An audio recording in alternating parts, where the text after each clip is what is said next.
కూటమి ప్రభుత్వంలో ముఖ్యమంత్రిగా ఉన్నటువంటి శ్రీ నారా చంద్రబాబు నాయుడు గారు 27 జనవరి తారీఖున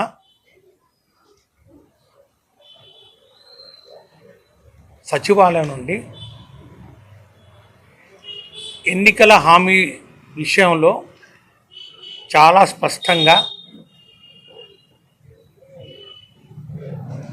ఏమాత్రం జంకు బొంకు లేకుండా ఖరాఖండిగా ఈ రాష్ట్ర ప్రజలకు నేను కానీ అంటే ముఖ్యమంత్రి గారు లేకపోతే కుటుంబ ప్రభుత్వం కానీ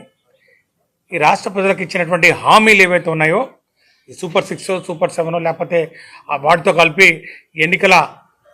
ముందు వివిధ సందర్భాల్లో తెలుగుదేశం పార్టీ కానివ్వండి, జనసేన పార్టీ కానివ్వండి, బీజేపీ కానివ్వండి, కూటమి వాళ్ళు ఉమ్మడిగా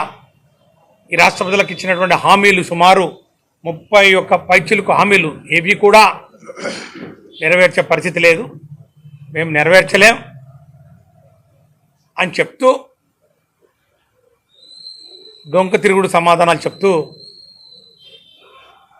ఏదో ఒక నెపం ఈరోజు వెతుక్కుని ఎప్పటిలాగే శరామామూలు వైసీపీ ప్రభుత్వం మీద, రాష్ట్రంలో ఉన్నటువంటి ఆర్థిక వ్యవస్థ మీద, ఇప్పుడున్నటువంటి పరిస్థితులు ఏవైతే ఉన్నాయో ఈ 9 నెలలు అవుతుంది, 8 నెలలు అవుతుంది ఈ యొక్క కూటమి ప్రభుత్వం అధికారం చేపట్టి పరిపాలన సాగిస్తూ, ఈ కాలంలో వాళ్ళు తీసుకున్నటువంటి అప్పులు ఏవైతే ఉన్నాయో 1,00,000 కోట్ల పైచిలు. ఈ నేపథ్యంలో మేము ఈ హామీలు సూపర్ 6 లేవి కానీ నెరవేర్చే పరిస్థితి ఇప్పుడు లేదని చెప్పడం సిగ్గుచేటు, పూర్తి దగ, నయవంచన, నమ్మక ద్రోహం. ఈ రాష్ట్ర ప్రజలను నమ్మించి ఎంతో మరి ఆశలతోటి ఎదురు చూస్తున్నటువంటి కోట్లాది మంది ప్రజలకు, మహిళలకు, విద్యార్థులకు, రైతాంగానికి, యువతకు మొండి చేయి చూపిస్తూ వారి ఆశల మీద నీళ్లు చల్లుతూ వారి ఆశలను అడియాశలు చేసినటువంటి ఈ ప్రభుత్వాన్ని ఏమనానా అని చెప్పి నేను ప్రశ్నిస్తా ఉన్నాను. వ్యవస్థ పూర్తిగా చిన్నాభిన్నమైనటువంటి పరిస్థితుల్లో అప్పటి ముఖ్యమంత్రి గారు జగన్మోహన్ రెడ్డి గారు ఏ విధంగా సంక్షేమ పథకాలను పట్టుకొచ్చిన విషయాల్ని ఒకసారి మనం గమనించుకోవాలి, మననం చేసుకోవాల్సినటువంటి అవసరం ఉంది.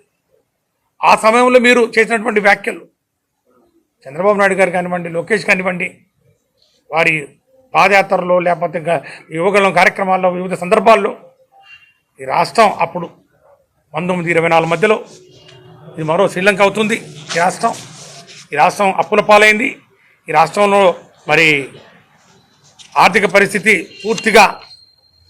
చిన్నాభిన్నమైపోయింది. శ్రీలంక ఆర్థిక పరిస్థితికి మరి కూతవేటిలో ఉందని చెప్పి పవన్ కళ్యాణ్ ట్వీట్ చేయడం,